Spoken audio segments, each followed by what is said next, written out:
오늘 성경 본문 말씀은 시편 132편 1절부터 10절입니다. 여호와여, 다윗을 위하여 그의 모든 겸손을 기억하소서. 그가 여호와께 맹세하며 야곱의 전능자에게 서원하기를 내가 내 장막집에 들어가지 아니하며 내 침상에 오르지 아니하고 내 눈으로 잠들게 하지 아니하며 내 눈꺼풀로 졸게 하지 아니하기를 여호와의 처소 곧 야곱의 전능자의 성막을 발견하기까지 하리라 하였나이다. 우리가 그것이 에브라다에 있다함을 들었더니 나무 밭에서 찾았도다. 우리가 그의 계신 곳으로 들어가서 그의 발등상 앞에서 엎드려 예배하리로다. 여호와여, 일어나사 주의 권능의 궤와 함께 평안한 곳으로 들어가소서. 주의 제사장들은 의를 옷 입고 주의 성도들은 즐거이 외칠지어다. 주의 종 다윗을 위하여 주의 기름 부음 받은 자의 얼굴을 외면하지 마옵소서. 오늘 시편은 다윗과 관련된 역사를 배경으로 하여 지은 시입니다. 아마도 예루살렘을 향하던 순례자들은 예루살렘 성전 안에서 예배를 드리며 이 시를 노래하였을 것입니다. 총 18절로 된 긴 시입니다. 이 성전으로 올라가는 이 시에서 이렇게 긴 시는 132편밖에 없습니다. 이 시는 다윗이 언약궤를 다윗성, 즉 시온으로 가져오는 역사적인 배경을 바탕으로 하고 있습니다. 그런데 다윗은 하나님이 메시아 언약을 맺은 왕이기에 솔로몬을 비롯한 다윗의 자손들은 이 노래를 지어 부르게 되었습니다. 사무엘하 5장부터 보면 다윗이 왕이 된 지 7년 후인 다윗이 왕이 된 것이 주전 1010년입니다. 그래서 7년이 지나면 헤브론에서 7년을 있게 되는데 헤브론에서 7년을 마친 그 7년 후인 주전 1003년에 모든 12지파의 왕으로 기름 부음을 받게 됩니다. 즉 다윗이 왕이 헤브론에서 왕이 된 것은 주전 1010년이지만 그러나 이 사울이 다스리던 나라까지 다 통일되면서 그들에게 기름을 부음받게 된 것은 주전 1003년입니다. 그리고 곧바로 다윗은 헤브론에서 예루살렘으로 보좌를 옮깁니다. 그때 예루살렘 시온 산성을 쌓고 안전하다고 자부하고 있던 여부수 사람이 예루살렘에 있었는데 그들을 쳐서 파하고 그 시온 산성, 즉 여부수 사람이 살고 있었던 시온 산성을 빼앗아서 그것을 다윗 성이라고 말하며 거기 지내게 됩니다. 다윗이 시온 산성을 빼앗았나니 이는 다윗성이더라. 다윗이 그 산성에 살면서 다윗성이라 이름하고 다윗이 밀로에서부터 안으로 성을 둘러싸으니라. 만군의 하나님 여호와께서 함께 계시니 다윗이 점점 강성하여 가니라. 그리고 다윗은 블레셋 사람들을 철저하게 물리칩니다. 그래서 다윗의 정권은 안정권에 들어갑니다. 이에 다윗이 여호와의 명령대로 행하여 블레셋 사람을 쳐서 게바에서 게셀까지 이르니라. 그러자마자 다윗은 곧바로 하나님의 궤를 찾기 시작합니다. 이때가 주전 1년이 즉 블레셋을 평정하는 것이 한 2년 정도 걸리고 지금 다윗성으로 들어온 다음에 여부 사람을 쳐부수고 다윗성에 들어온 게 주전 1003년인데 바로 2년 동안 블레셋 사람들을 다 평정하고 자리 잡은 것이 다 안정되게 나라를 만든 것이 주전 1001년입니다. 여러분 기억나십니까? 이 광야 40년 생활했던 이스라엘 백성은 여호수아를 대장으로 하여 마침내 요단강을 건너 가나안 땅으로 들어갔습니다. 그때가 주전 1407년입니다. 이때 이스라엘은 길갈에 진을 치고 지금 이 가나안 땅의 북쪽과 남쪽을 막 공격하면서 이 길갈에다가 본부로 삼고서 7년 전쟁을 합니다. 그리고 7년 전쟁이 마치면서 이 가나안 땅을 다 차지하게 되지요. 그 7년 동안 전쟁할 동안에 여호와의 궤가 또 성막이 어디 있었냐 하면 길갈에 있었습니다. 그리고 가나안 땅을 정복한 후 이스라엘은 길갈에서 실로로 수도를 옮기고 그리고 실로에 성막을 그곳에 둡니다. 여호와의 언약궤도 실로에 있게 되어요. 그때가 주전 1399년입니다. 이스라엘 자손의 온 회중이 실로에 모여서 거기에 회막을 세웠으며 그 땅은 그들 앞에서 돌아와 정복되었더라. 그리고 사사 시대가 약 350년간 진행되는데 마지막 사사로 사무엘이 등장하여 그가 선지자와 제사장의 역할을 합니다. 사무엘 직전에 엘리 대제사장이 있었고 그가 대제사장으로 있던 때에 이스라엘은 블레셋과 전쟁을 하게 되면서 4천 명이 죽습니다. 그러자 이스라엘은 실로에 있는 여호와의 언약궤를 블레셋과의 전쟁터인 블레셋은 아벡에 있고 지금 이스라엘은 에베네셀로 가져갑니다. 그래서 아벡과 에베네셀이 붙어 있는데 거기서 이제 중간에서 전쟁을 하는 것이죠. 그때가 주전 1094년이었어요. 여호와께서 어찌하여 우리에게 오늘 블레셋 사람들에게 패하게 하셨는고 여호와의 언약궤를 실로에서 우리에게로 가져다가 우리 중에 있게 하여 그것으로 즉 하나님의 언약궤로 우리를 우리의 원수들의 손에서 구원하게 하자 하니 이에 백성이 실로에 사람을 보내어 그룹 사이에 계신 만군의 여호와의 언약궤를 거기서 가져왔고 엘리의 두 아들 홈니와 비느하스는 하나님의 언약궤와 함께 거기에 있었더라. 그런데 언약궤까지 실로에서 가지고 나와서 블레셋과 전쟁을 했는데 오히려 블레셋에게 크게 패하고 블레셋 군대에게 여호와의 언약궤를 빼앗기게 됩니다. 또한 엘리의 두 아들 홈니와 비느하스가 전쟁 가운데 죽고 여호와의 언약궤를 빼앗겠다는 소식을 들은 엘리 대제사장은 그 소식을 듣자마자 슬픔 가운데 의자에 앉아 있었는데 뒤로 넘어지면서 목이 부러져 죽게 됩니다. 이 여호와의 언약궤를 빼앗은 블레셋 사람들은 그 궤를 에베네셀에서 아스돗으로 가져갑니다. 거기에는 다곤 우상이 있었는데 아침에 일어났더니 다곤 우상이 여호와의 궤 앞에 엎드러지고 또한 독한 종기가 터져서 큰 재앙이 일어났습니다. 그래서 그들은 이 아스돗에 있는 그 사람들은 지금 당장 그것을 가드로 보냅니다. 가드로 보내요. 그래서 근데 가드에서도 마찬가지로 그 주민들에게 독한 종기가 발생하고 사람들이 막 죽는 것이. 그래서 그들은 하나님의 궤를 에그론으로 보냅니다.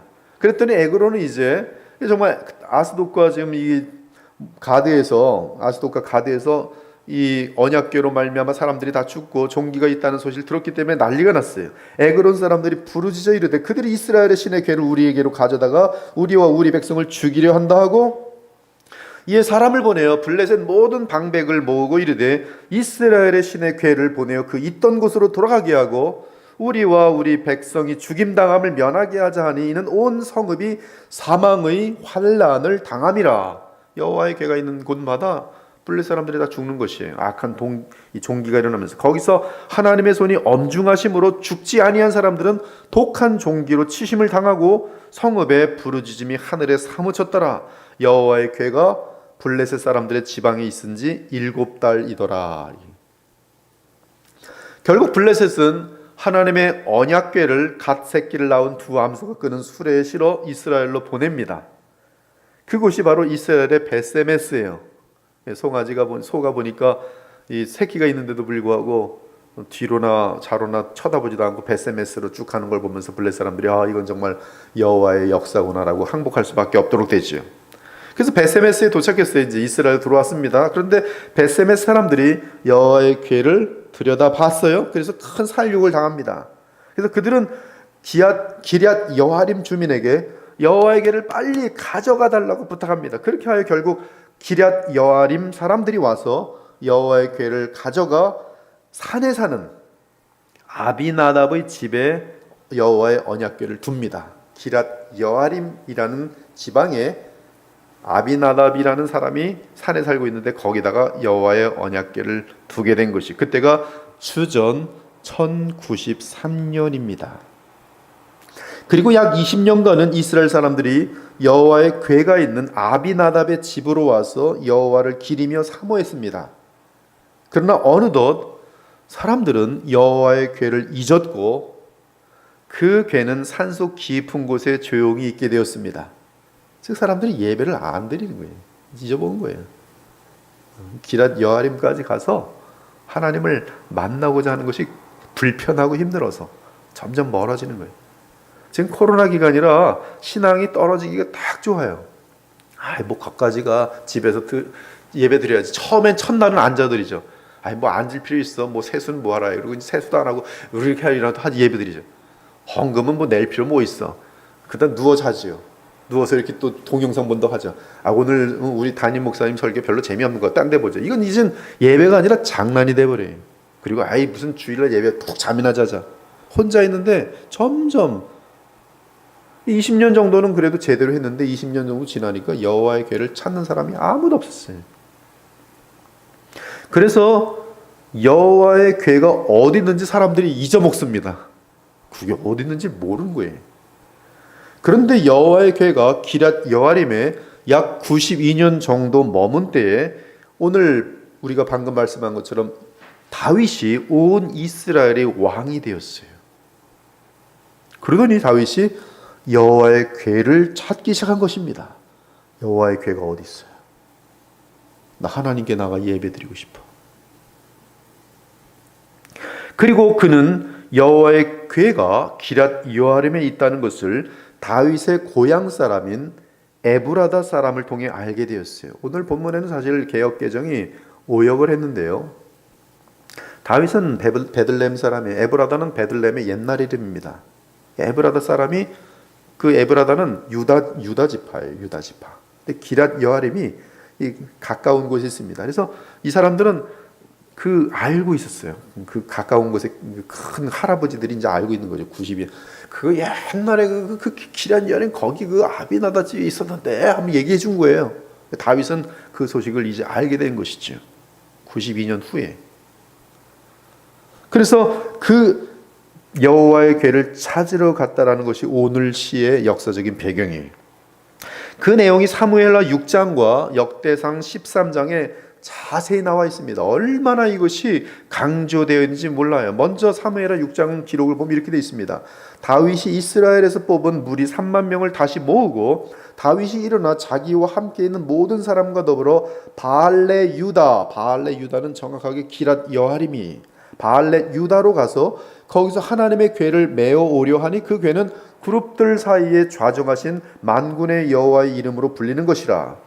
역대상 13장은 이 내용을 대단히 길게 자세히 묘사하고 있습니다. 다윗이 천부장과 백부장 곧 모든 지휘관과 더불어 의논하고 다윗이 이스라엘의 온 회중에게 이르되 만일 너희가 좋게 여기고 또 우리 하나님 여호와께로 말미암았으면 우리가 이스라엘 온 땅에 남아있는 우리 형제와 또 초원이 달린 성읍에 사는 제사장과 레위 사람에게 전령을 보내 그들을 다 우리에게로 모이게 하고 레위 자손들 다 모이게 하고 우리가 우리 하나님의 궤를 우리에게로 옮겨오자. 사울 때에는 우리가 궤 앞에 묻지 아니하였느니라.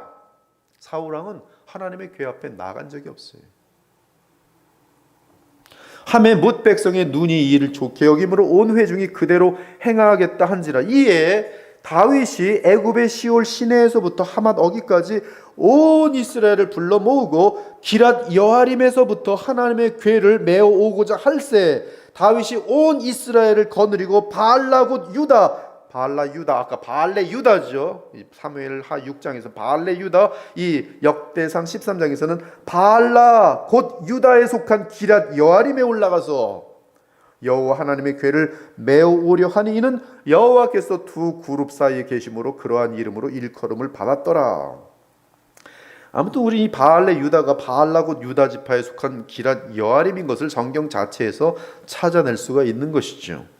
그리고 다윗은 문제가 발생하는데 율법을 자세히 살펴보고 여호와의 궤를 옮겼어야 하는데 그렇지 않고 그냥 마음이 뜨거워서 기랏 여아림에 가서 빨리 여호와의 궤를 다윗성 내가 지금 모든 온 이스라엘의 왕이 되었는데 빨리 모셔오기 위해서 하나님을 정말 사랑하는 마음으로 빨리 하는데 철저하게 하나님 말씀을 연구하고 그렇게 했어야 되는데 급한 마음으로 가서 여호와의 궤를 옮겼는데 이교도 방식을 따라서 옮기게 돼요. 즉 하나님의 율법에 따르면 여호와의 궤는 레위 지파의 고핫 자손이 여호와의 궤에 채를 끼워 놔야 돼요. 이렇게 둥그렇게 생긴 하여튼 둥그런 막대기 채를 끼워 놓고, 그리고 그 채를 어깨에 메어야 합니다. 그것이 여호와의 궤를 옮기는 방법이에요. 즉 레위 사람, 고핫 사람만이 직접 손을 대지 않고 채를 끼워 놓고 채를 어깨에 매서 옮길 수가 있어요.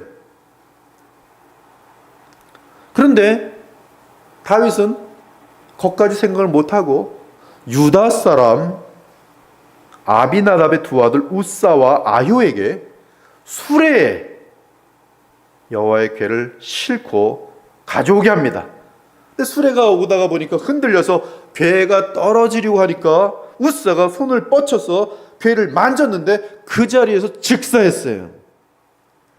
이로 인해서 다윗은 깜짝 놀라가지고 막 춤을 추면서 좋아하고 있는데 즉사한 거예요. 그래서 갑자기 하나님이 너무 무섭고, 그리고 다윗은 고통과 슬픔에 빠집니다. 그래서 일단 다윗은 여호와의 궤를 이 다윗성으로 가져오지 못하고 이스라엘의 가드 사람 오벳 에돔의 집에 둡니다. 그러자 하나님께서 가드 사람 오벳 에돔의 그 집과 모든 가족에게 어마어마한 복을 베푸시는 것이, 즉 율법에 따르면 어마어마한 이 복을 베푸시는 거예요. 그러자 다윗이 여호와의 궤가 있는 곳에 하나님의 임재가 나타나고 거기 있는 사람들이 인간적으로 상상할 수 없는 복이 막 임하는구나를 보면서 지금 내가 뭘 잘못하고 있는 거구나, 그러고 율법을 살펴보게 돼요. 이거였구나, 내가 큰 실수했구나. 율법에 따르면 여호와의 궤를 옮길 때는 고핫 자손이 하나님의 궤에 채를 꿰어 그 채를 어깨에 메어야 한다는 사실을 알게 돼요. 말씀으로부터 확신을 얻게 됩니다. 어떤 사람이 다윗 왕에게 아뢰어 이르되 여호와께서 하나님의 궤로 말미암아 오벳 에돔의 집과 그의 모든 소유에 복을 주셨다는지라. 다윗이 가서 하나님의 궤를 기쁨으로 메고, 어떻게 메고 오는지 알아요. 기쁨으로 메고 오벳 에돔의 집에서 다윗성으로 올라갈새 여호와의 궤를 맨 사람들이 6걸음을 가매 다윗이 소와 살진 송아지로 제사를 드리고 다윗이 여호와 앞에서 힘을 다하여 춤을 추는데 너무너무 기쁜 거예요. 이제 분명히 알았어요. 하나님의 궤를 어떻게 옮겨야 하는지 알고 이제 자기가 정말 다윗성으로 하나님을 모셔오고 있는데 너무 좋아서 춤을 추고 힘을 다하여 춤을 추는데 그때 다윗이 배 에봇을 입었더라. 다윗이 온 이스라엘 족속과 함께 하나님 말씀을 철저히 지키는 가운데 즐거이 환호하며 나팔을 불고 여호와의 궤를 메어 오니라. 근데 역대상을 보면 이때 하나님을 모시는 다윗의 기쁨이 얼마나 큰지, 그리고 그 과정이 어떠한지 자세히 묘사되어 있어요. 다윗이 다윗성에서 하나님의 궤를 둘 곳을 마련하고, 성막을 지금 짓기 위해서 다 마련한 것이 장소를, 그리고 그곳에 장막을 치고 회막을 만들었어요. 성막을 만들었어요. 다윗이 이르되 레위 사람 외에는 하나님의 궤를 맬 수 없나니 이는 여호와께서 그들을 택하사 여호와의 궤를 메고 영원히 그를 섬기게 하였음이라 하고, 다윗이 이스라엘 온 무리를 예루살렘으로 모으고 여호와의 궤를 그 마련한 곳으로 메어 올리고자 하여 다윗이 아론 자손과 레위 사람을 모았더라. 하나님의 말씀이 능력이 얼마나 확신인지 다윗은 율법으로 확인한 다음에 자신감이 넘치는 것이, 다윗의 제사장 사독과 아비아다를 부르고 또 레위 사람 우리엘과 이사야와 아사야와 요엘과 스마냐와 엘리엘과 암미나답을 불러 그들에게 이르되 너희는 레위 자손의 레위 사람의 지도자이니 너희와 너희 형제는 몸을 성결하게 하고 내가 마련한 곳으로 이스라엘 하나님 여호와의 궤를 메어 올리라. 전에는 너희가 매지 아니하였으므로 우리 하나님 여호와께서 우리를 찢으셨으니, 우사를 찢으셨단 말이에요. 그게 이는 우리가 규례대로 그에게 구하지 아니하였음이라 하니, 이에 제사장들과 레위 사람들이 이스라엘 하나님 여호와의 궤를 메고 올라가려 하여 몸을 정결하게 하고 성결하게 하고, 모세가 여호와의 말씀을 따라 명령한 대로 레위 자손이 채에 하나님의 궤를 꿰어 어깨에 매니라. 다윗이 레위 사람의 어른들에게 명령하여 그의 형제들을 노래하는 자들로 세우고 비파와 수금과 재금 등의 악기를 울려서 즐거운 소리를 크게 내라 하고, 이에 다윗과 이스라엘 장로들과 천부장들이 가서 여호와의 언약궤를 즐거이 메고 에벳 에돔의 집에서 올라왔는데 하나님이 여호와의 언약궤를 맨 레위 사람들을 도왔더라. 하나님이 기뻐하시고 좌정하시고 있는 장면이, 다윗과 및 궤를 맨 레위 사람과 노래하는 자와 그의 우두머리 그나냐와 모든 노래하는 자도 다 세마포 겉옷을 입었으며 다윗은 또 배에 에봇을 입었고 이스라엘 무리는 크게 부르며 뿔나팔과 나팔을 불며 재금을 치며 비파와 수금을 힘있게 타며 여호와의 언약궤를 메어 올렸더라. 하나님의 궤를 메고 들어가서 다윗이 그것을 위하여 친 장막 가운데 두고 번제와 화목제를 하나님께 드리니라. 다윗이 번제와 화목제 드리기를 마치고 여호와의 이름으로 백성에 축복하고, 그리고 다윗은 시온 성으로 여호와의 궤를 모셔온 후 하나님 앞에서 예배하는 일을 이스라엘 자손 전체가 소중히 여기도록 그날에 철저하게 예배를 중심으로 한 그 어떤 여러 형식들을 제도화시켜요. 그러니 하나님께서 다윗이 정말 진심으로 하나님을 너무 좋아하는 거예요. 너무 모셔오길 원하는 거예요. 자기와 함께 하기를 원하는 거예요. 다윗이 하나님 보니까 하나님이 너무너무 다윗 때문에 황홀하셨어요. 황홀하셨어요. 이것이 성경에서 어마어마한 사건이에요. 하나님이 너무너무 다윗 때문에 기뻤어요. 92년 동안 아무도 찾지 않았는데 다윗은 복을 받더니 사울처럼 교만해지지 아니하고 오히려 하나님을 찾아요. 또 레위 사람을 세워 여호와의 궤 앞에서 섬기며 이스라엘 하나님 여호와를 칭송하고 감사하며 찬양하게 하였으니 그날에 다윗이 아삽과 그의 형제를 세워 먼저 여호와께 감사하게 하여 이르기를 너희는 여호와께 감사하며 그의 이름을 불러 아뢰며 그가 행하신 일을 만민 중에 알릴지어다. 그에게 노래하며 그를 찬양하고 그의 모든 기사를 전할지어다. 그의 성호를 사랑하라 자랑하라. 여호와를 구하는 자마다 마음이 즐거울지로다. 여호와와 그의 능력을 구할지어다. 항상 그의 얼굴을 찾을지어다. 그의 종 이스라엘의 후손 곧 택하신 야곱의 자손 너희는 그의 행하신 기사와 그의 이적과 그의 입의 법도를 기억할지어다. 이 역대상 이 16, 17장 얼마나 긴지 몰라요. 16장.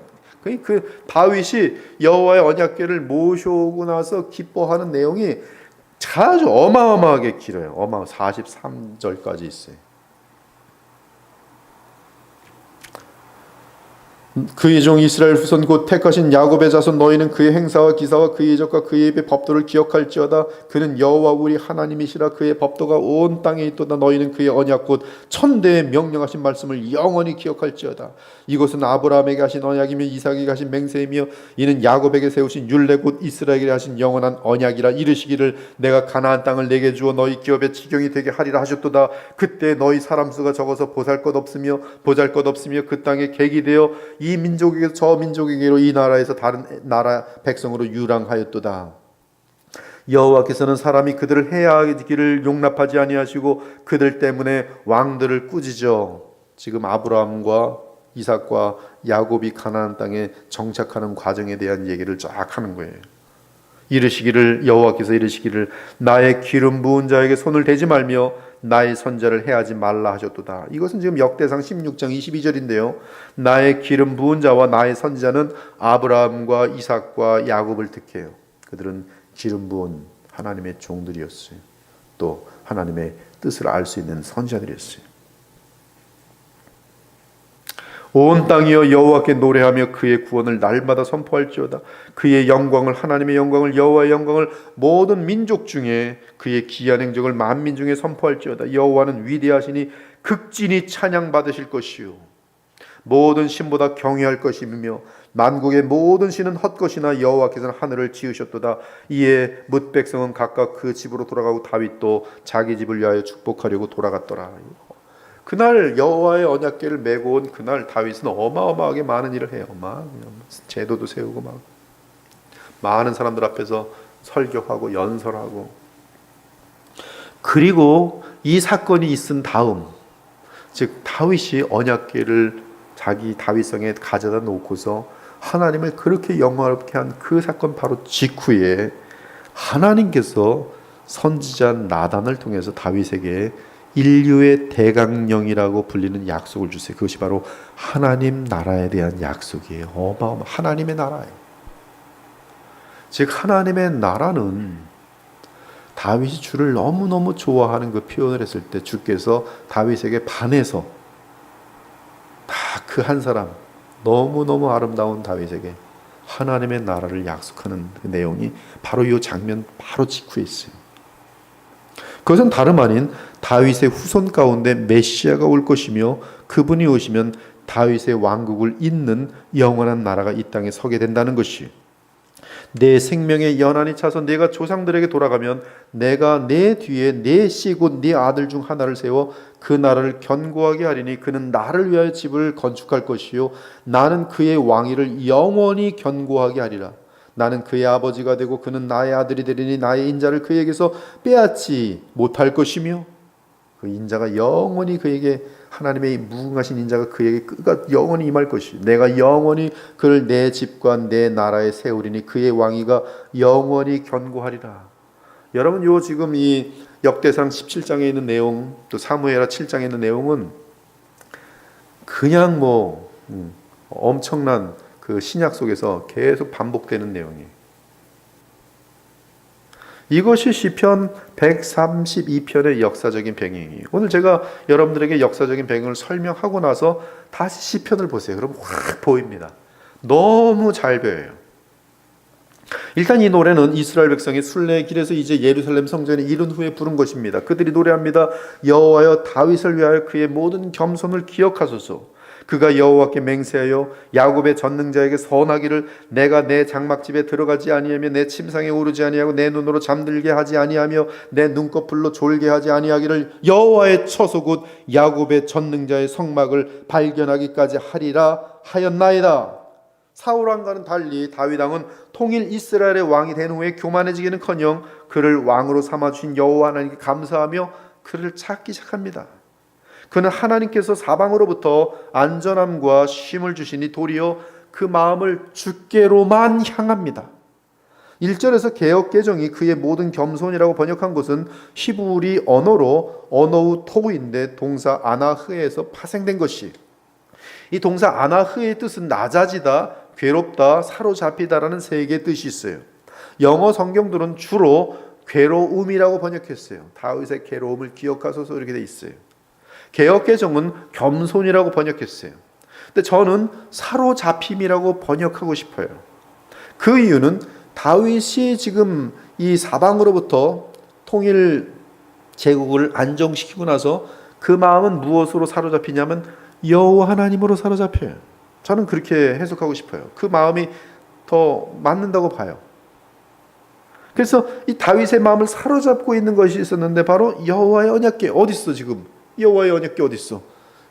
하나님이 자정하신다고 계시는 언약하신 그 여호와의 언약궤가 어디 있냔 말이야. 이렇게 1절은 그래서 저는 여호와여 다윗이 얼마나 주께 사로잡혀 있었는지 그를 기억하소서라고 번역이 가능해요. 쉬운 말로 하면 다윗은 여호와 하나님께 온 마음이 다 가 있었다. 주께 반해버렸다. 주님만 사모했다. 주만이 다윗의 전부였다. 이게 뜻이 되겠어요. 사로잡혔다. 사로잡히는 거예요. 사랑하면 사로잡힙니다. 지금 다윗은 하나님을 사랑하는데 사로잡힐 만큼 사로잡힐 만큼 사랑하고 있어요. 그것을 하나님이 아신 거예요. 너는 나뿐이 없구나. 다윗 네 깊은 중심 부분이 너는 나밖에 없구나. 그래서 그에게 내가 이 인류 속에 가장 위대한 언약을 너와 하겠다는 것이, 얼마나 하나님이 기뻐하는지 몰라요. 다윗의 마음이 하나님께 사로잡혔더라. 물론 이런 상태는 지극히 겸손한 마음이 되겠죠. 2절은 다윗이 여호와께 맹세로 서원하였다고 알려줍니다. 즉 그 서원의 내용은 2절에서 5절인데요. 즉 여호와의 처소 곧 야곱의 전능자의 성막을 발견하기까지는 내가 집에 가서 자지 않을 것이며 침상에 오르지 않을 것이며 집에 들어가지도 않을 것이며 잠도 자지 않을 것이며 졸지도 않겠다는 뜻이, 이렇게 간절하게 다윗이 사모하는 것이 무엇입니까? 여호와의 처소 곧 야곱의 전능자의 성막을 발견하는 것이. 그래서 다윗은 어떻게 합니까? 그렇습니다. 여호와의 궤를 찾아 나섭니다. 여호와의 궤가 있어야지 온전한 성막이 돼요. 실로가 여호와의 궤를 빼앗긴 다음에 실로는 그냥 곧바로 무너집니다. 그리고 성막만 하나 덩그러니 높당에 만들어요. 여호와의 궤가 없는 성막이란 것은 그냥 안고 없는 그런 껍질과 다름없어요. 그래서 보면 노베 그 제상이 있지만 뭐 와서 보면 또 뭐 사울이 와서 막 그 죽이고 별일 다 하죠. 이미 우리가 지금 문맥 속에서 이 지금 배경 속에서 확인한 것처럼 여호와의 언약궤는 아벡과 에벤에셀에서 벌어진 블레셋과의 전투에서 원수에게 빼앗겼고, 언약궤를 잃은 실로에 있던 성막은 아무런 의미가 없어졌기 때문에 높당으로 이동하게 됐습니다. 하지만 여호와의 언약궤는 기럇 여호아림의 산속에 있었어요. 따라서 그곳으로 가서 언약궤를 찾아와야 합니다. 6절을 보니 다윗과 그의 부하들이 그것이 에브라다에 있다함을 들었다 합니다. 이 에브라다는 여기서 번역이 잘못된 것이죠. 에브라다는 다윗의 고향이며 베들레헴의 옛 명칭인데 기럇 여아림으로부터 약 6km 떨어진 곳이, 원어로 보면 우리는 에브라다에서, 에브라다에가 아니라 에브라다에 있다가 아니라 에브라다로부터 그것에 대해 듣고 나무 밭에서 찾았다라고 되어 있어요. 또한 나무 밭도 원어로 보면 비스데 야르인데, 이 야르는 기럇 여아림의 고전적인 히브리어 표현입니다. 그러므로 기럇 여아림의 숲속에서 찾았다는 것이 아비나답의 집에 있는 게 정확히 여기서 표현되고 있는 것이에요. 성경은 완벽합니다. 완벽해요.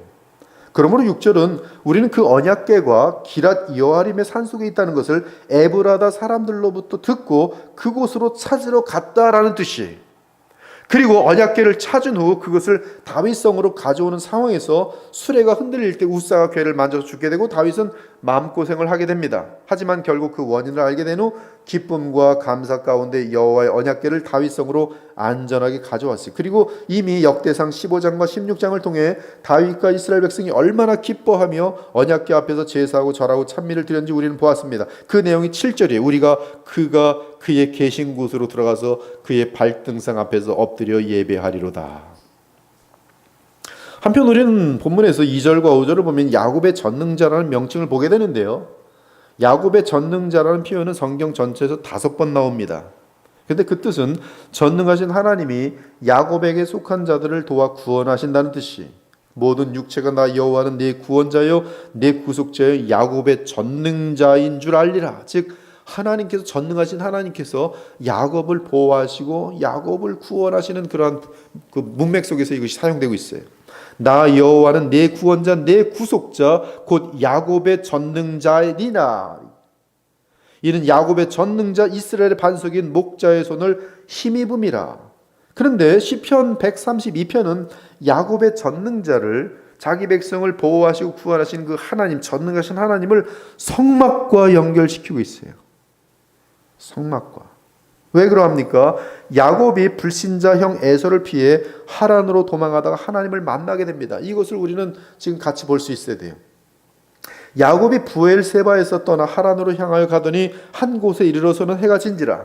거기서 유숙하려고 그곳에 한 돌을 가져다가 베개로 삼고 거기 누워 자더니 꿈에 본즉 사닥다리가 땅 위에 서 있는데 그 꼭대기가 하늘에 닿았고, 또 본즉 하나님의 사자들이 그 위에서 오르락내리락 하고, 또 본즉 여호와께서 그 위에 서서 이르시되 나는 여호와니 너의 조부 아브라함의 하나님이요 이삭의 하나님이라. 네가 누워있는 땅을 내가 너와 네 자손에게 주리니 네 자손이 땅의 티끌같이 되어 네가 서쪽과 동쪽과 북쪽과 남쪽으로 퍼져나갈지며 땅의 모든 족속이 너와 네 자손으로 말미암아 복을 받으리라.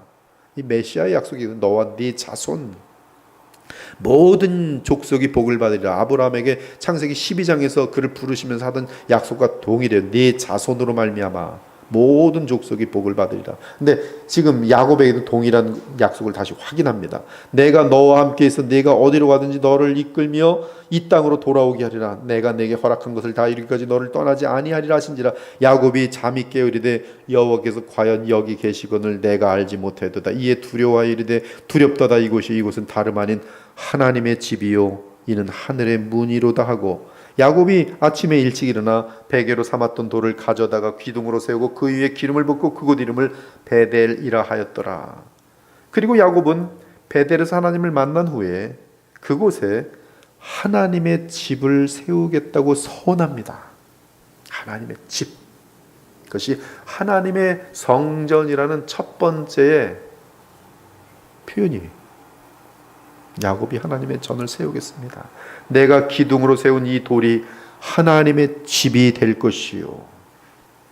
한편 예수께서는 나다나엘에게 대답하실 때 야곱의 이 사건을 근거로 하늘과 땅을 연결하는 분이 바로 자신이라고 알려줍니다.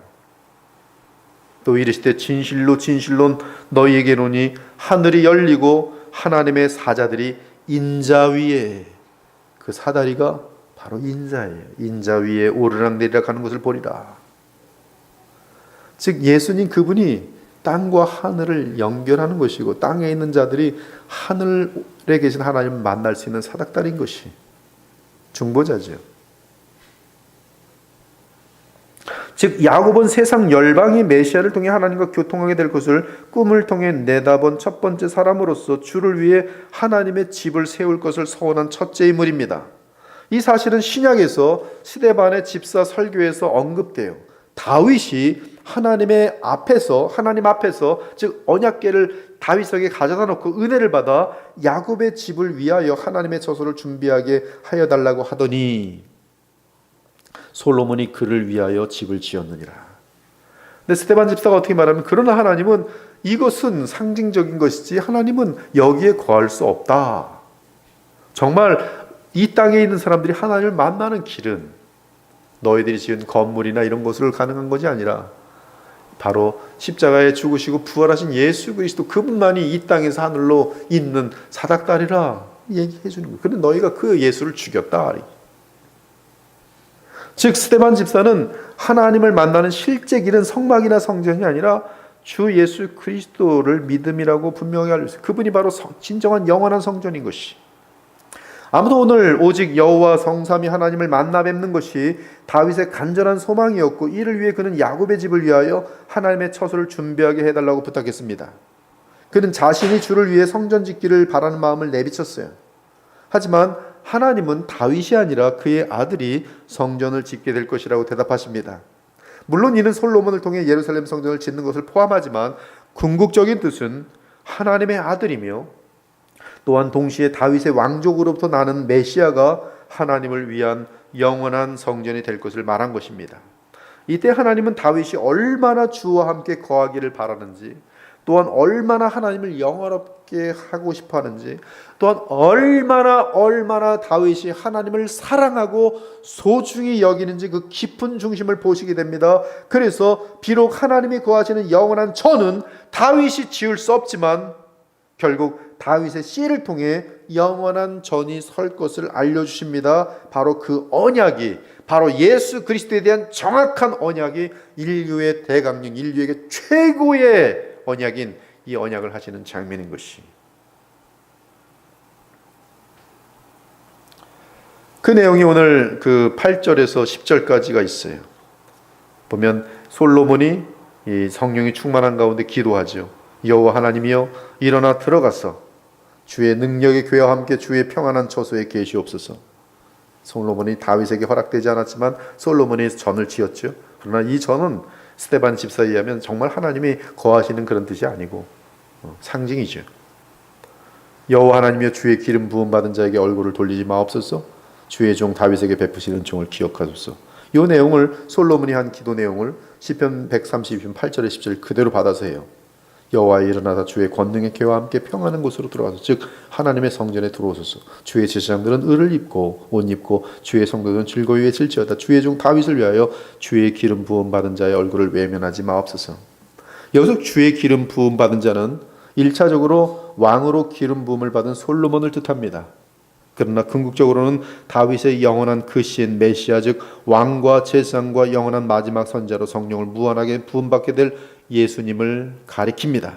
11절과 12절은 다윗의 마음에 크게 감동하신 하나님이 인류의 대강령이라고 불리는 언약을 다윗과 하신 내용이, 그 언약은 다윗의 그 씨를 통해 하나님의 영원한 나라가 이 땅에 영원히 선다는 약속이었어요. 11절 정확히 보세요. 여호와께서 다윗에게 성실히 맹세하셨으니 변하지 아니하실지라. 이르시기를 내 몸의 소생을 내 왕위에 둘지라. 내 자손이 내 언약과 그들에게 교훈한 내 증거를 지킬진대 그들의 후손도 여전히 내 왕위에 앉으리라 하셨도다.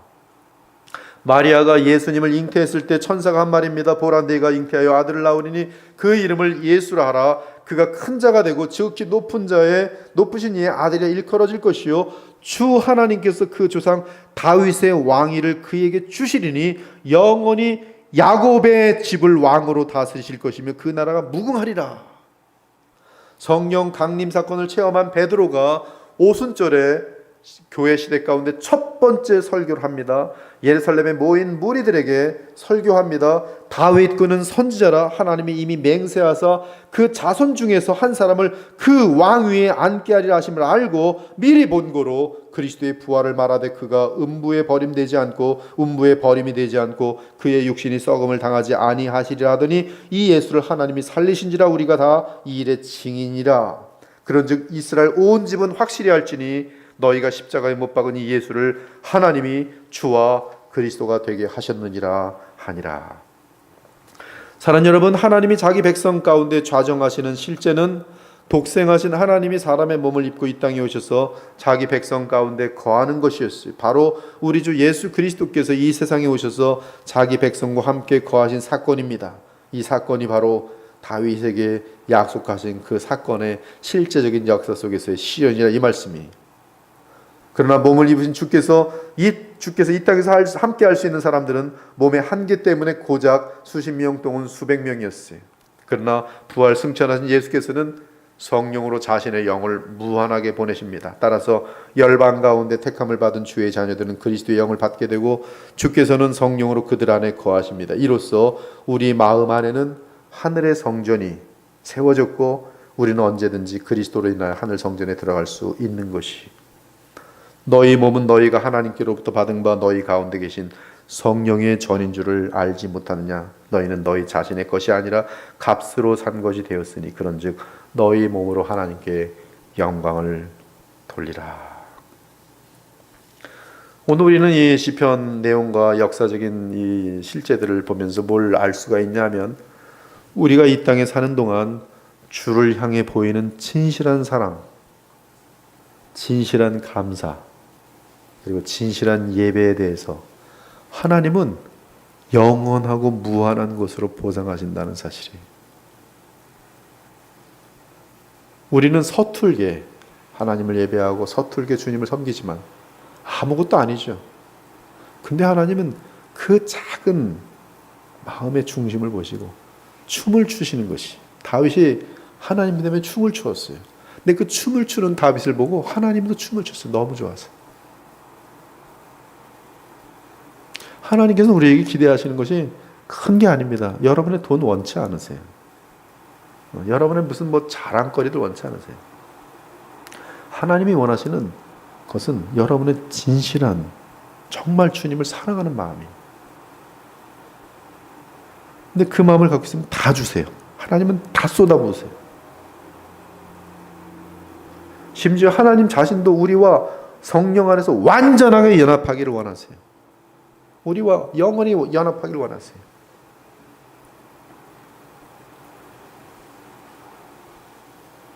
사랑하는 여러분, 우리가 하나님과 교통하는 것은 하나님의 무한한 선한 것들을 주와 나누는 것을 뜻합니다. 그분은 창조주세요. 모든 선한 것을 무한하게 갖고 계세요. 근데 그것을 마음껏 베풀기 원하세요. 베풀어도 그분은 부족함이 없어요. 그 하나님은 그것을 누구에게 베풀기 원하시는가? 그리스도 안에서 하나님과 교통하길 원하는 정말 하나님을 사랑하는 자들. 그래서 예배가 소중한 것이, 예배를 형식적으로 드리면 그것은 하나님 앞에 가증한 것이지만 그러나 진실한 마음으로 예배를 소중히 여길 때는 하나님께서 가장 좋은 모든 것들을 줄 수밖에 없는 것이. 예수께서 이르시되 아버지께서 아들에게 주신 모든 사람에게 영생을 주게 하시려고 만민을 다스리는 권세를 아들에게 주셨음이로소이다.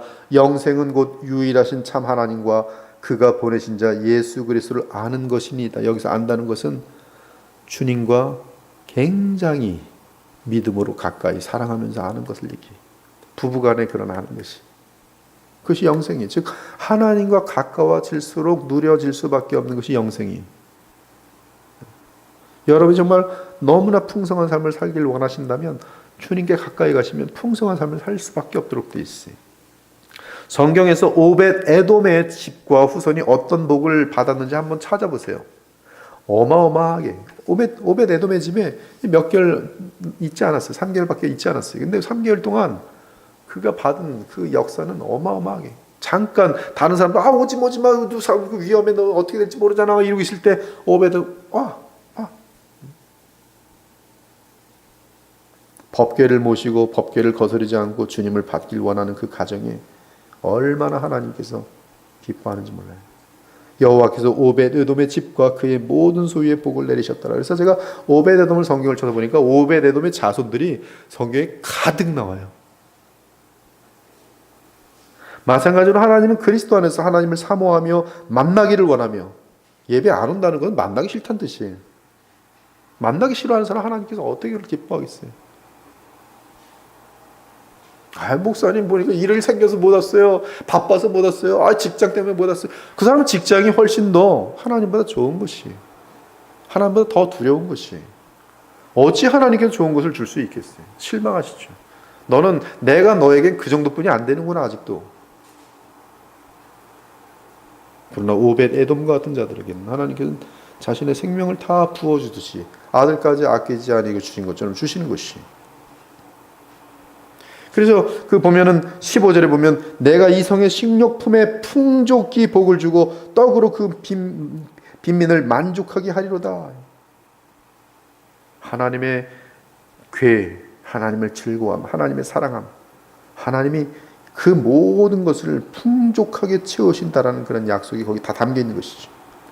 또한 16절을 보면 그 제사장들이 구원을 옷 입을 것이라고 말하고, 9절을 보면 같은 내용인데 주의 제사장들이 의를 옷 입을 것이라고 말합니다. 이것은 우리가 신약에서 볼 때 그리스도 안에서 바로 하나가 되죠. 너희는 택하신 족속이요 왕 같은 제사장들이요 거룩한 나라요 그의 소유가 된 백성이니 이는 너희를 어두운 데서 불러내어 그의 귀한 빛에 들어가신 이에 아름다운 덕은 mercy, 자비, 그분의 은혜. 너희가 전에는 백성이 아니더니 이제는 하나님의 백성이요 전에는 긍휼을 얻지 못하였더니 이제는 긍휼을 얻은 자지라. 즉 우리는 하나님께서 다윗의 후손으로 오신 메시아로 인해 의를 덧입은 제사장들이며 나아가 구원을 얻은 성도들입니다. 그러니 얼마나 하나님과 그리스도께 감사와 찬양을 돌려야 하겠어요. 마지막으로 17절과 18절은 그 메시아, 즉 하나님이 기름 부으신 우리의 메시아 예수 그리스도는 뿌리라고 알려줘. 즉 하나님은 힘과 권능과 무한한 번영과 승리를 메시아 왕께 주셨음을 선포하고 마칩니다. 그 왕은 이제 모든 원수에게 수치를 옷 입히시고 그의 왕관은 영원토록 영광 가운데 빛날 것이. 그러므로 현재 그리스도를 믿고 따른 자들은 이 땅의 순례길에서 여러 방해와 어려움을 겪을지라도 우리 주 왕 대신 예수 그리스도의 영원한 왕권 때문에 반드시 승리하도록 되어 있어요. 그리고 승리와 함께 그들은 주님을 따르고 기쁘게 한 만큼 영원한 영광이 새하늘과 새 땅에서 준비되어 있는 것이. 그 성은 해나 달의 비침이 쓸데없으니는 하나님의 영광이 비치고 어린 양이 그 등불이 되심이라. 다시 저주가 없으며 하나님과 그 어린 양의 보좌가 그 가운데 있으리니 그의 종들이 그를 섬기며 그의 얼굴을 볼 터이요 그의 이름도 그들의 이마에 있으리라. 다시 밤이 없겠고 등불과 햇빛이 쓸데없으니 이는 주 하나님이 그들에게 비치심이라. 그들이 뭐라고 되는지 아세요? 하나님 나라의 영원한 성취를 말하는데 그들이 세세토록 영원토록 왕노릇 하리로다. 여기 그들이 누구예요? 예수 그리스도를 믿고 주님을 사랑하면서 동행한 사람들. 그들은 영원토록 하나님의 나라에서 왕노릇 하리로다. 오늘 시편 132편이 이 내용과 함께 이해가 충분히 되었을 것이에요. 나중에 시간 또 되실 때 오늘 상당히 방대한 내용이 담겨 있는데 오늘 여러분 앉아서 보니까 조는 사람 하나도 없었고 뭔지 모르지만 되게 깊게 이 말씀을 받은 것 같아요. 설교 스크립트가 블로그에 올라갈 테니까 또 교회 카페에 올라갈 테니까 다시 한번 쭉 보시고, 제가 연도를 계산하기 위해서는 많은 주석가들이 있었는데요. 보니까 많이들 의견이 엄청나게 틀려요. 근데 아키올로지스트들이 정확하게 했더라고요. bible.ca라는 곳에 보니까 고고학자들이 그것을 가지고 연대기적인 그런 성경 고고학자들이 만들어 놓은 것에 근거해서 최종 결론을 내리고 오늘 연대를 계산해서 맞춰가지고 여러분들이 오늘 설교한 것인데요. 많은 참조가 있기를 바랍니다. 기도하고 마치겠습니다. 주 하나님 감사합니다. 오늘 132편 얼마나 주님 앞에 아름다운 시인지, 저희들이 주님을 사랑하는 것이 얼마나 영원한 가치가 있는지를 알게 하신 것을 감사합니다. 작은 우리의 몸가짐 또 마음가짐, 작은 행동까지도 주께서는 영원한 보람으로 바꾸어내시고 그것을 영원히 기억하시는 것을 볼 때 저희들이 어리석지 않고 이 짧은 인생을 사는 동안 주님과 더욱더 사랑하며 감사하며 동행하는 주의 백성들이 다 되게 하여 주시옵소서. 감사드리며 살아계신 우리 주 예수 그리스도의 이름으로 기도 올렸나이다. 아멘.